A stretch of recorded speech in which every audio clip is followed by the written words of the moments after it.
रत्नागिरीच्या पानवल धबधब्यावर पर्यटक मोठ्या प्रमाणावर येत असतात।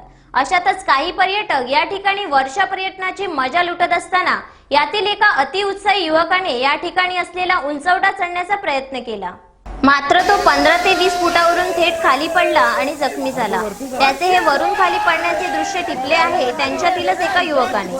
सध्या मुसळधार पावसामुळे वेगवेगळ्या ठिकाणी धबधबे प्रवाहित झाले असून त्या ठिकाणी अतिउत्साही पर्यटकांचे सेल्फी काढण्याचे प्रमाण वाढले आहे। तसेच अतिशहाणपणा करणाऱ्या युवा पिढीमध्ये अशा ठिकाणी एक वेगळाच जोश असतो, मात्र अशा या स्टंटबाजीमुळे जीवही जाण्याची वेळ येते।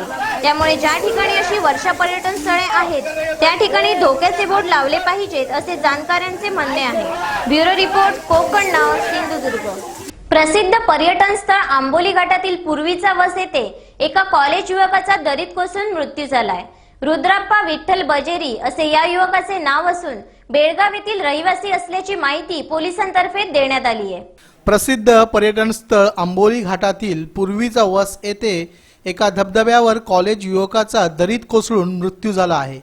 रुद्राप्पा विठ्ठल बजेरी वय 19 असे या युवकाचे नाव असून ही घटना सकाळी 10 वाजताच्या सुमारास घडली आहे। रुद्राप्पा हा महाविद्यालयात शिकतो। बेळगाव येथील 11 तरुणांचा ग्रुप वर्षा पर्यटनासाठी आंबोलीत आला होता। पाय घसरल्याने रुद्राप्पा हा 60 फूट खोल दरीत पडला। त्याचबरोबर असलेल्या मित्रांनी आरडाओरडा केल्यामुळे स्थानिकांनी मदतीसाठी धाव घेतली, मात्र तो आधीच ठार झाला होता। त्याचा मृतदेह दुपारी सापडला असून उत्तरणीय तपासणीसाठी बजेरीचा मृतदेह सांगली प्राथमिक आरोग्य केंद्रात नेण्यात आला। सहाय्यक पोलीस निरीक्षक जाधव, आंबोली पोलीस दूर क्षेत्राचे पोलीस आणि स्थानिक ग्रामस्थांनी मृतदेह बाहेर काढण्यासाठी परिश्रम घेतले।